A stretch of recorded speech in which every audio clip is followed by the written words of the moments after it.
10 Buddhist stories to relax your mind.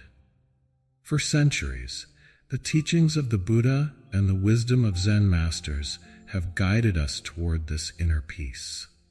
Through stories that transcend time, we are shown the path to mindfulness, compassion, and understanding, tools that help quiet the mind and bring clarity to the soul.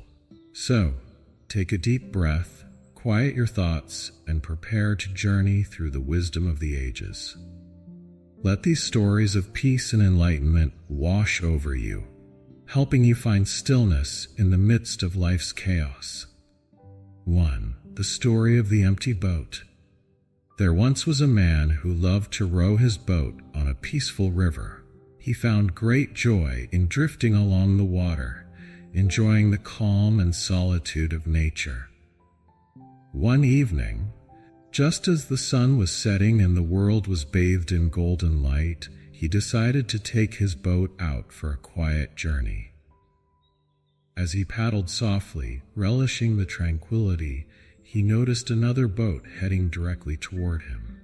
At first, he called out politely, "Be careful," but the boat didn't change course. Still, the boat continued on its collision course. Now angry, he began shouting, "Move aside, you're going to crash into me." Finally, as the two boats collided, he was ready to let loose his frustration.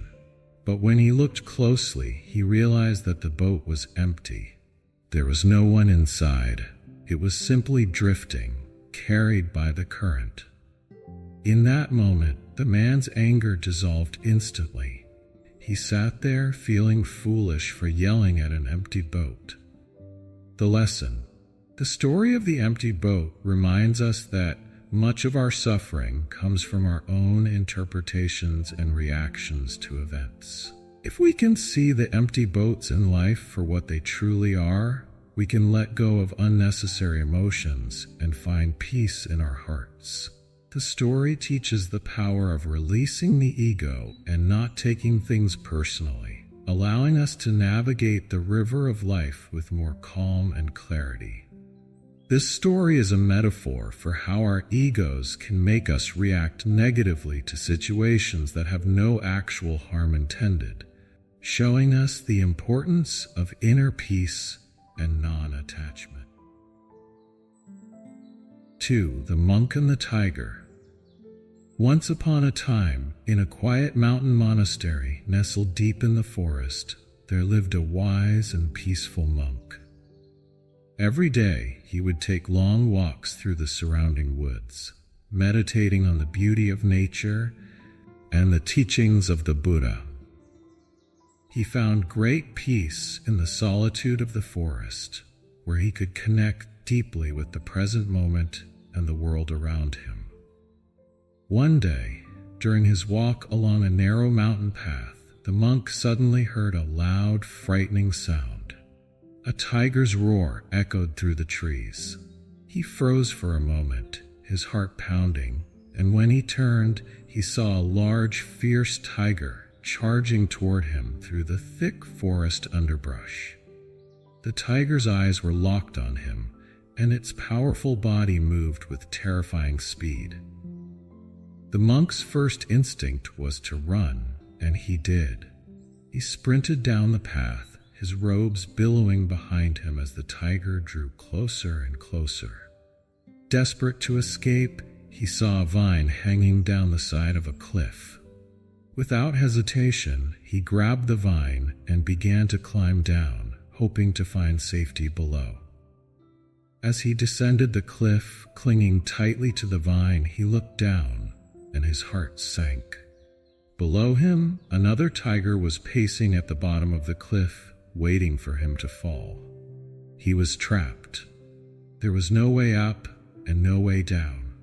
The monk paused, dangling from the vine with one tiger above and another below. His situation seemed hopeless, but as he hung there, suspended between the two tigers, something caught his eye. Growing out of the cliffside, just within reach, was a small wild strawberry plant. On the plant was a single ripe red strawberry. In that moment, the monk stopped thinking about the tigers, his fear, and his predicament. Instead, he reached out with one hand, carefully plucked the strawberry, and put it into his mouth. He bit into the fruit, savoring its sweetness. The taste was exquisite. For that brief moment, all that existed was the joy of the strawberry's flavor, sweet, fresh, and perfect. Despite the danger surrounding him, the monk found peace in that single, mindful moment. He had accepted that he couldn't change his circumstances, but he could still fully experience the present. The monk smiled, knowing that this fleeting taste of sweetness was a reminder of life's beauty, even in the most precarious of situations. The lesson. The story of the monk and the tiger teaches a profound lesson about mindfulness and being present in the moment. Life often places us in challenging and seemingly impossible situations, much like the monk being trapped between two tigers. But even in those moments, there is always something to be grateful for, some small piece of joy that we can savor. The monk's ability to focus on the strawberry, despite the danger surrounding him, shows us that we can find peace and contentment by fully immersing ourselves in the present moment. Instead of worrying about the past or the future, the tigers in our lives, we can choose to focus on the beauty and sweetness of life, right here, right now. This story encourages us to embrace mindfulness and to enjoy the simple pleasures that life offers, no matter what challenges we face. 3. The story Two Arrows. One day, the Buddha was sitting with his disciples in a peaceful forest clearing. The trees swayed gently in the breeze, and the sound of birds filled the air. The Buddha often taught his disciples about the nature of suffering and the path to enlightenment. And on this particular day, a troubled disciple approached him with a question. "Master," the disciple said, bowing before the Buddha, "I do not understand why we suffer so much in this life. Pain seems to follow us wherever we go. Why is this so? And how can we find peace amidst so much suffering?" The Buddha gazed at the disciple with kindness and understanding. He saw the confusion and frustration in his student's eyes and knew that this was a question many of his followers pondered. "Let me explain," the Buddha said gently. "Imagine that a person is struck by an arrow. This arrow causes pain, and the pain is inevitable. This is the first arrow." The disciples nodded, understanding that the first arrow symbolized the inevitable difficulties of life, the physical pain of illness, injury, or loss. "But now," the Buddha continued, "imagine that after being struck by the first arrow, the person is then struck by a second arrow. This second arrow does not come from outside. It is created by the mind. It is the anger, fear, frustration, or sorrow that follows the pain. This is the second arrow." The Buddha paused, letting his words sink in. "You see," he said, "while the first arrow is unavoidable, the second arrow is optional. The first arrow represents the natural pain we all experience in life, the challenges and hardships we cannot escape. But the second arrow, the suffering caused by how we react to that pain, is something we can choose to avoid." The disciple listened intently as the Buddha explained that when we experience physical or emotional pain, the first arrow, we often make it worse by adding a second layer of suffering with our mental reactions. We become angry, resentful, or anxious, and these emotions deepen the wound. Instead of accepting the pain, we resist it, and in doing so, we increase our suffering. The Buddha looked around at all his disciples and continued, "When we are struck by the first arrow, we must recognize it for what it is, a natural part of life. But we must also recognize the second arrow. It is the arrow we create ourselves. Through mindfulness and understanding, we can choose not to let the second arrow pierce us." The disciple, beginning to understand, asked, "Master, how can we avoid the second arrow? How can we prevent our minds from adding to our suffering?" The Buddha smiled. By practicing mindfulness, we can observe our thoughts and emotions without becoming attached to them. When we feel pain, we can acknowledge it without judgment. We can accept that pain is part of life, but we do not need to dwell on it or create more suffering through resistance or negative thoughts. In this way, we can stop the second arrow before it strikes. The disciple bowed again, grateful for the Buddha's wisdom. He realized that while pain in life was inevitable, suffering was often something he had been creating for himself. By choosing to respond to pain with awareness and acceptance, he could find peace even in difficult circumstances. The lesson: the story of the two arrows teaches us an important distinction between pain and suffering. The first arrow, representing unavoidable pain, is something that all of us experience in life, whether it be physical discomfort, emotional hurt, or loss. These challenges are part of the human experience. However, the second arrow, symbolizing the suffering caused by our mental and emotional reactions, is something we create ourselves. When we react to pain with fear, anger, or resentment, we deepen our suffering. The Buddha's teaching in this story encourages us to practice mindfulness and acceptance. While we cannot control the first arrow, we have the power to avoid the second one by responding to pain with awareness, understanding, and compassion. By doing so, we can reduce our suffering and find peace, even in the face of life's inevitable challenges. 4. The Parable of the Mustard Seed. Once, long ago, there lived a young woman named Kisa Gotami. She was kind, compassionate, and devoted to her family, but her life took a tragic turn when her only child, a beloved son, fell ill and passed away. Overcome with grief, Kisa could not accept her son's death. She carried his lifeless body in her arms, wandering from house to house, desperately seeking someone who could bring him back to life. At each door, Kisa begged, "Please, help me. My son is dead. Is there anyone who can cure him?" But everyone she approached turned her away, saying that there was nothing they could do.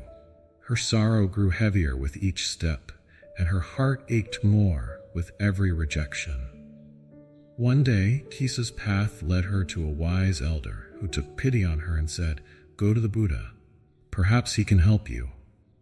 With a flicker of hope in her heart, Kisa Gotami hurried to the Buddha, who was known for his compassion and wisdom. She found him sitting calmly under a Bodhi tree, surrounded by his disciples. Falling to her knees, she placed her son's body before him and pleaded, "Master, please, bring my child back to life. I cannot bear this pain." The Buddha looked at her with great compassion and understanding. He could see that Kisa was deeply suffering, but he also knew that she needed to learn a profound truth about life and death.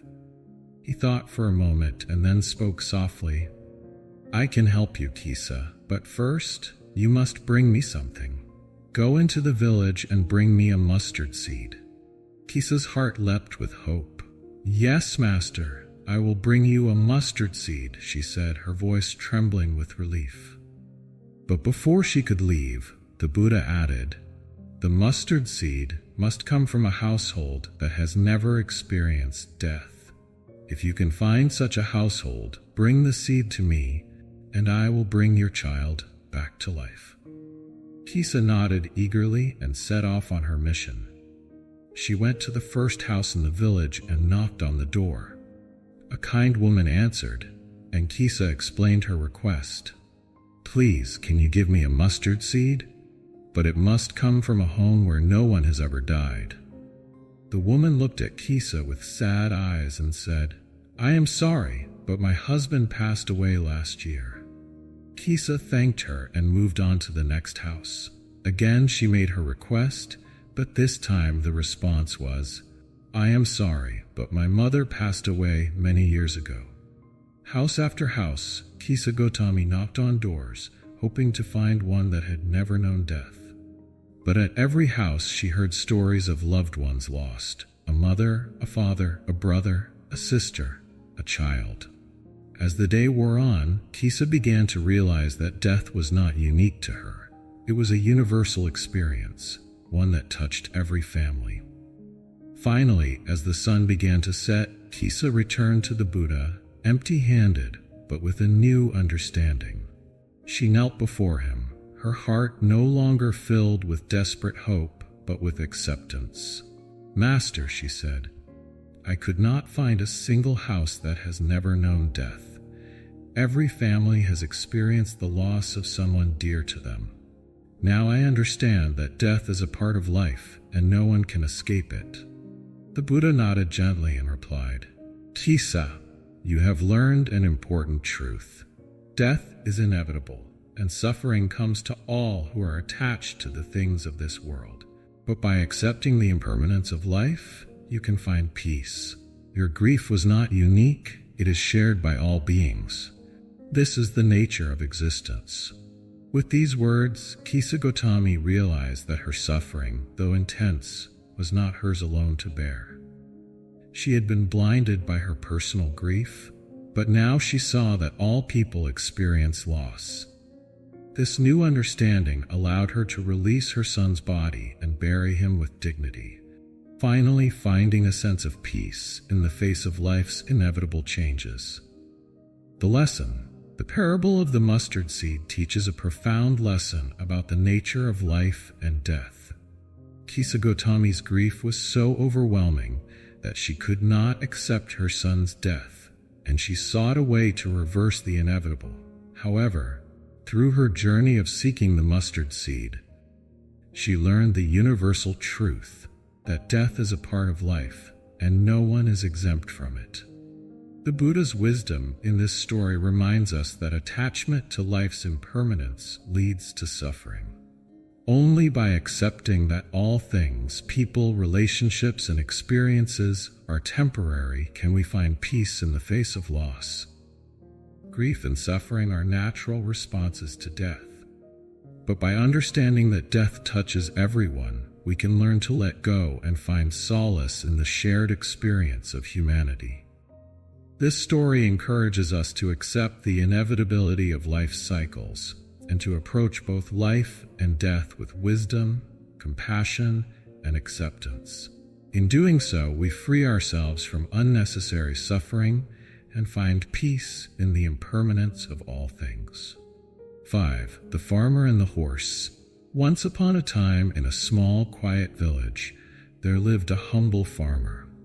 He was known by his neighbors for his hard work and calm demeanor. His farm was modest, and he had only one horse to help with all of his daily tasks, from plowing the fields to carrying heavy loads. Though he didn't have much, the farmer was content with his life. One day, his horse ran away. The farmer woke up to find that his stable was empty and the horse had vanished. His neighbors, hearing the news, rushed to his house to express their sympathy. "What terrible luck," they said. "How will you manage without your horse? This must be such a misfortune." The farmer, however, remained calm.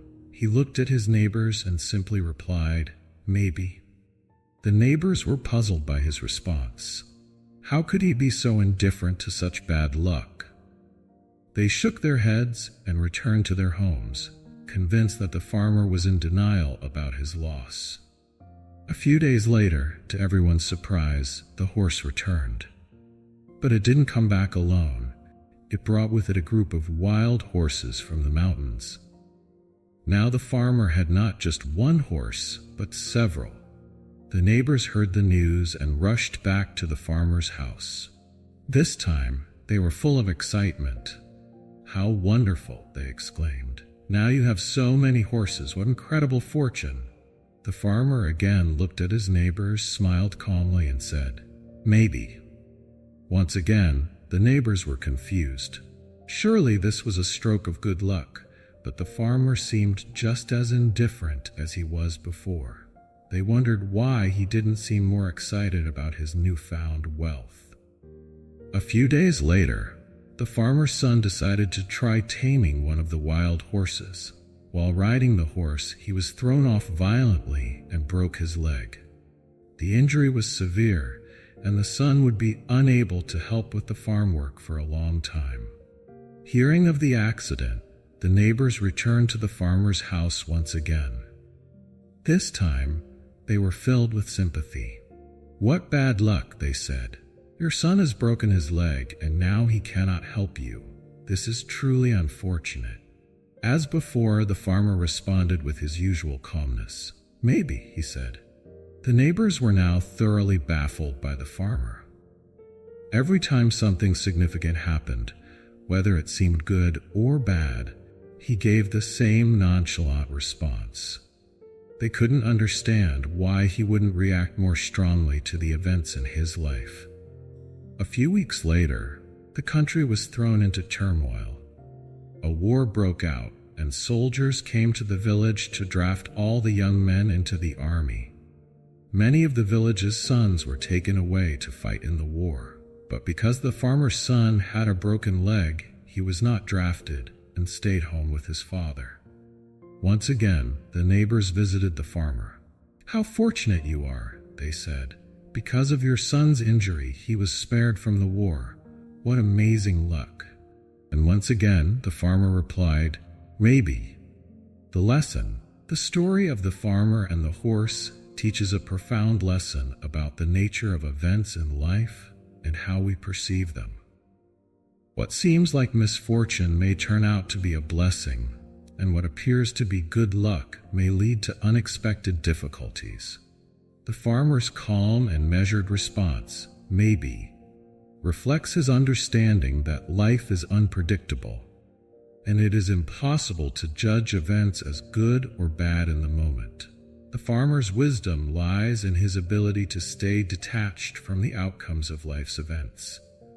He neither celebrates nor despairs because he understands that circumstances are constantly changing. What may seem like a blessing today could bring challenges tomorrow, and what feels like a loss today may lead to unforeseen benefits in the future. This story encourages us to approach life with acceptance and non-attachment. Instead of getting caught up in labeling events as good or bad, we can maintain a balanced perspective, knowing that life's twists and turns are often beyond our control. By doing so, we can find peace and equanimity, regardless of the circumstances we face. In the end, the story reminds us that the future is uncertain, and only time will reveal the full impact of any event. The farmer's attitude teaches us to embrace life's ups and downs with grace and patience, accepting whatever comes with an open heart and mind. 6. The Buddha and the Angry Man. Once upon a time, while the Buddha was teaching a group of disciples in a peaceful forest, a man approached him with anger burning in his eyes. The man had heard about the Buddha's wisdom and teachings, but he felt threatened by the Buddha's influence over others. Filled with jealousy and resentment, he decided to confront the Buddha and insult him in front of his followers. As the Buddha sat calmly under the shade of a Bodhi tree, the man stormed up to him and began hurling insults. "You are nothing but a fraud," the man shouted. "Who do you think you are? You may pretend to be wise and enlightened, but you're just deceiving people." The Buddha remained completely calm and unbothered by the man's harsh words. His expression didn't change, and he didn't respond to the man's anger. Seeing the Buddha's lack of reaction only made the man angrier. He shouted even louder, "How can you just sit there, acting like you're above everyone else? Do you think you're better than me? I refuse to respect someone like you." Despite the man's fury, the Buddha stayed silent and serene, simply watching him with compassion. Finally, after several minutes of shouting, the man grew exhausted. He had expected to provoke a response, but the Buddha's peaceful demeanor confused him.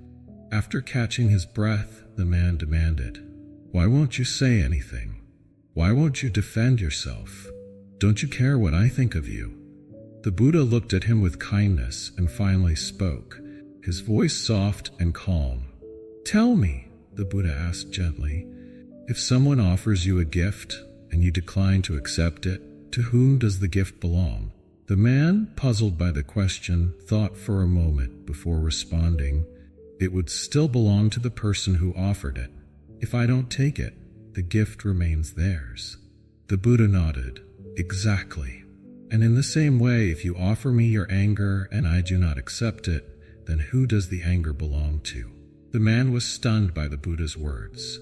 He realized that his anger had not affected the Buddha at all.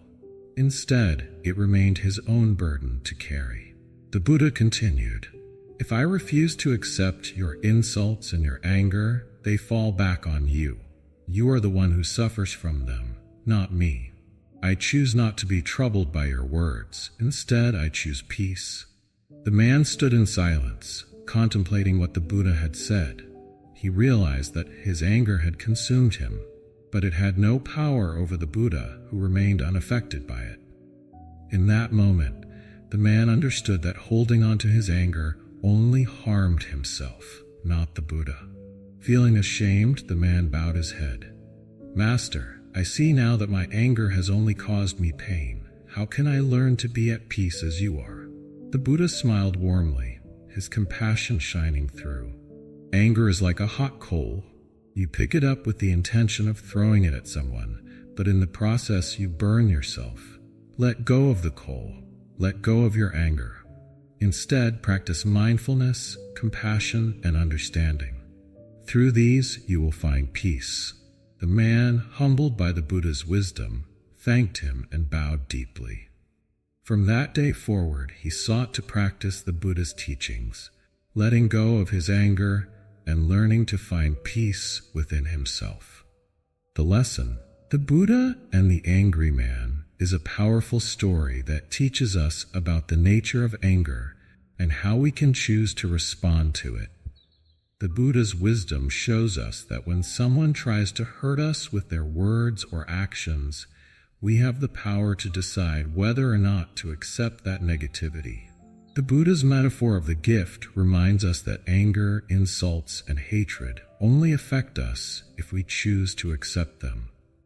If we refuse to engage with someone's anger and instead remain calm and peaceful, we protect our inner peace and allow the anger to return to the person who created it. This story encourages us to practice non-reactivity and to not let others' negativity disturb our own sense of well-being. Like the Buddha, we can choose to respond with compassion and understanding rather than letting anger take hold of us. By doing so, we free ourselves from the burden of carrying anger and resentment, and we cultivate inner peace. Ultimately, the story reminds us that anger is a choice, and by choosing peace over anger, we empower ourselves to live with greater serenity and compassion. 7. The Monk and the Teacup. In a quiet Zen monastery nestled in the mountains, a revered monk lived a life of deep contemplation and mindfulness. His students admired him for his wisdom, calm demeanor, and the way he embraced the present moment, never disturbed by the chaos around him. Every day, the monk would sit in meditation, drink tea, and share lessons with his students. One afternoon, during their usual tea ceremony, the monk held up a simple clay teacup and gazed at it for a long moment. The cup was beautiful in its simplicity, with a soft, earthy color and a perfectly rounded shape. The students, curious about their master's silent contemplation, waited eagerly to hear what he had to say. After a few moments, the monk smiled and said, "This teacup is already broken." The students looked at one another in confusion. They could see clearly that the teacup was whole, undamaged, and perfectly intact. One of the younger students couldn't contain his curiosity any longer and spoke up. "Master, the teacup is not broken. It is perfectly fine. Why do you say it is already broken?"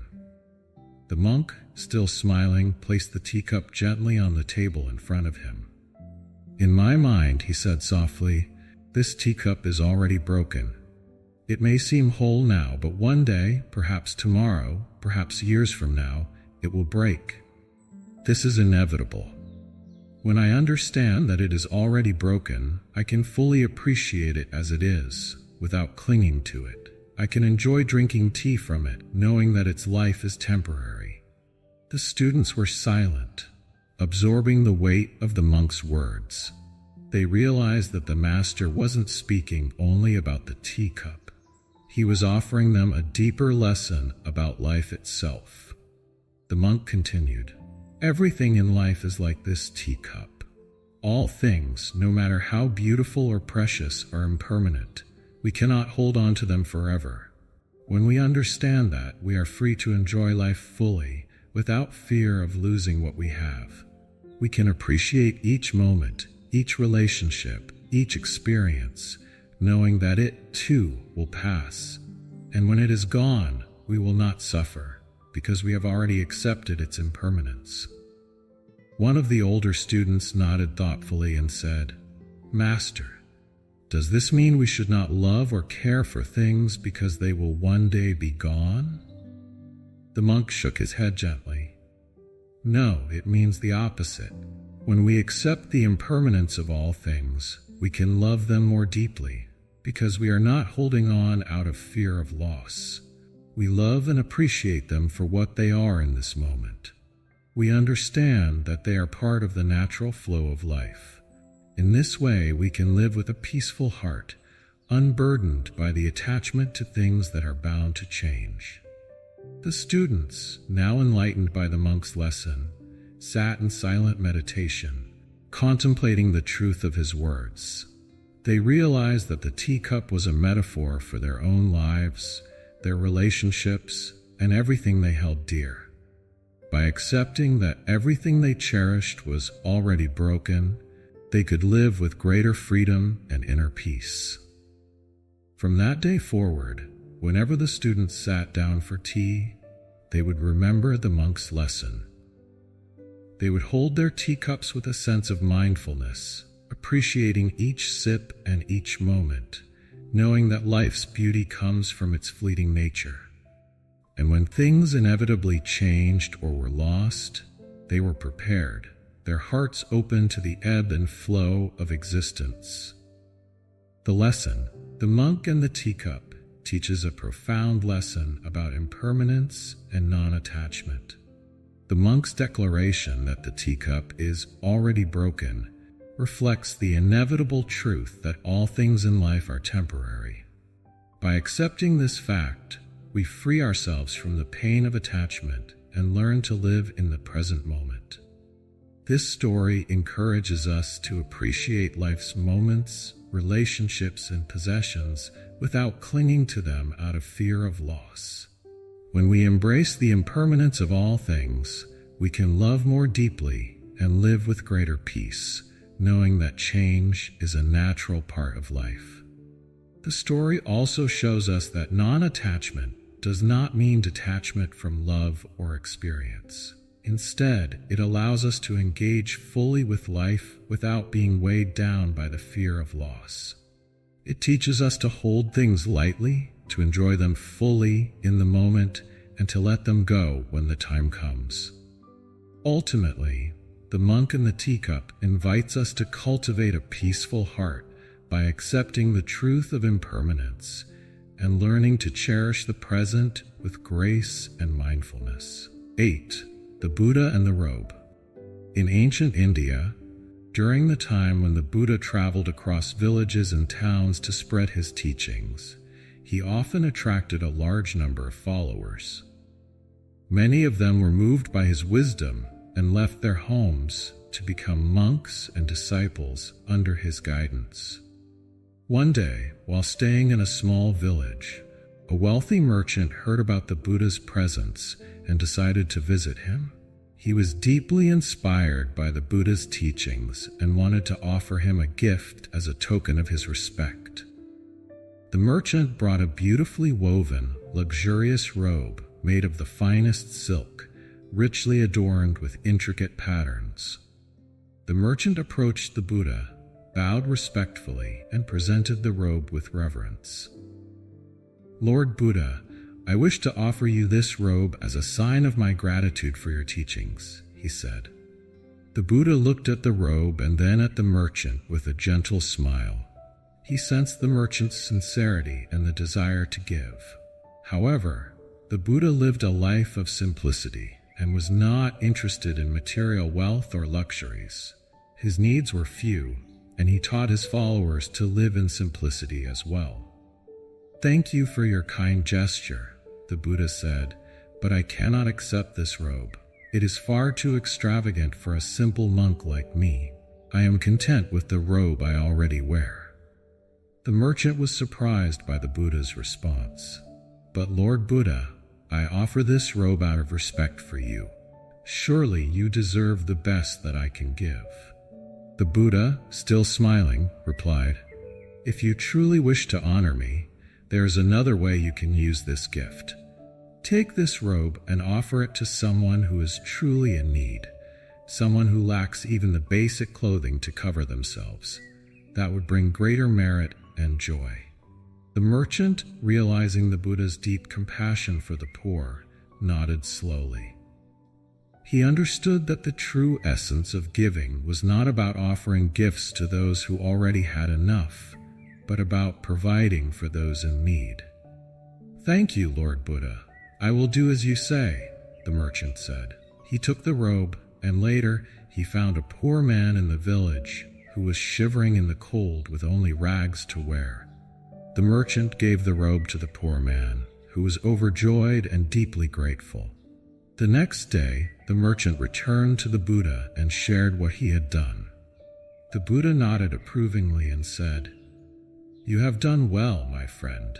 True generosity is not in giving to those who expect or do not need it, but in helping those who are in real need. By sharing your wealth with those who are less fortunate, you have brought true joy and compassion into the world." The merchant bowed deeply, feeling a warmth in his heart that he had not known before. He realized that the Buddha's wisdom extended beyond the simple act of receiving a gift. It was about understanding the true nature of giving, the importance of compassion, and the joy that comes from helping others. The lesson, The Buddha and the Robe, is a story that teaches a timeless lesson about the true nature of generosity and compassion. It reminds us that the value of a gift lies not in its material worth, but in the intention behind it and the impact it has on those in need. The Buddha's refusal to accept the luxurious robe is a reminder that material things do not bring lasting happiness or fulfillment. Instead, the Buddha encouraged the merchant to find someone who truly needed the gift. By doing so, he taught that true generosity comes from a place of empathy and a desire to alleviate the suffering of others.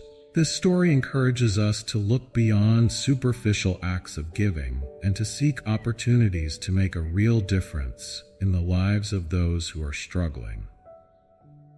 It shows that acts of kindness, when directed toward those who need them most, can bring greater joy and a sense of purpose. In the end, the Buddha and the Robe is a reminder that the essence of compassion lies in understanding the needs of others and responding to those needs with an open heart. By giving thoughtfully and selflessly, we can create a ripple effect of kindness that extends far beyond a single act, touching the lives of many. 9. The Buddha tames the elephant Nalagiri. During the time when the Buddha was residing in Rajagaha, a city in ancient India, his teachings were spreading widely, and more people were following his path of peace and enlightenment. Among those who were jealous of the Buddha's growing influence was Devadatta, his cousin and former disciple, who harbored resentment and desired power for himself. Devadatta sought to harm the Buddha in many ways. One of his most dangerous plots involved an elephant named Nalagiri. Nalagiri was known for his wild nature and great strength, and he was kept in the royal stables. Devadatta went to the elephant keepers and persuaded them to release Nalagiri into the streets when the Buddha was passing by, hoping that the wild elephant would trample and kill him. The day came when the Buddha was walking through the city with his disciples, teaching and spreading his message of compassion. Devadatta's men released Nalagiri, and the furious elephant charged through the streets, causing panic and terror among the people. The villagers ran in fear, and even the Buddha's disciples urged him to take shelter. But the Buddha remained calm and continued walking toward Nalagiri with a serene and fearless demeanor. As Nalagiri charged toward him, the Buddha stood still, emanating a powerful aura of loving kindness, metta, and compassion. He raised his hand in a gentle gesture of peace, focusing his mind on the deep compassion he felt for all beings, including the frightened and angry elephant. The Buddha's presence was filled with such calm and kindness that it had a profound effect on the raging animal. When Nalagiri came close to the Buddha, he suddenly stopped. The fierce anger in the elephant's eyes faded, replaced by a sense of calm. He bowed his head before the Buddha, who then gently stroked Nalagiri's head, speaking softly to him with compassion. The wild elephant knelt at the Buddha's feet, completely tamed and peaceful. Witnessing this miraculous event, the people of Rajagaha were astonished. They marveled at the Buddha's ability to turn a violent elephant into a gentle creature through the power of love and compassion alone. Even Devadatta's followers were humbled by this act and began to question their loyalty to him. After the encounter, the Buddha explained to his disciples and the people that loving kindness is a powerful force that can transform even the most aggressive beings. He taught that when we cultivate compassion within ourselves, we can overcome anger and hatred, just as he did with Nalagiri. The Buddha's teachings help the people understand the importance of maintaining inner peace and compassion, even in the face of hostility. The lesson: this story emphasizes the power of love and compassion in overcoming aggression and fear. The Buddha's ability to calm Nalagiri shows that true strength lies in a peaceful heart, capable of transforming even the most difficult situations. It teaches us that when faced with anger or violence, responding with compassion can create harmony and understanding, bringing peace not only to others but also to ourselves. The story of the Buddha and Nalagiri inspires us to face challenges calmly and with a loving mind, helping us cultivate patience and understanding, which can relax and soothe the mind. 10. The Parable of the Raft. One day, the Buddha was teaching his disciples about the nature of his teachings, the Dhamma, and the importance of using it wisely. He used a simple yet profound parable to illustrate how his teachings should be understood. The Buddha began by describing a man who found himself on the shore of a river. The river was deep, wide, and filled with dangerous currents, and the other side was peaceful and free of danger.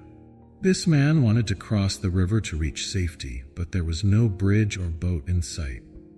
So he decided to gather some logs, branches, and leaves and tied them together to construct a raft. Using his strength and effort, he paddled across the river on this makeshift raft. eventually reaching the safety of the opposite shore. Once on the other side, the man thought to himself, "This raft has served me well. It helped me cross the river and reach safety.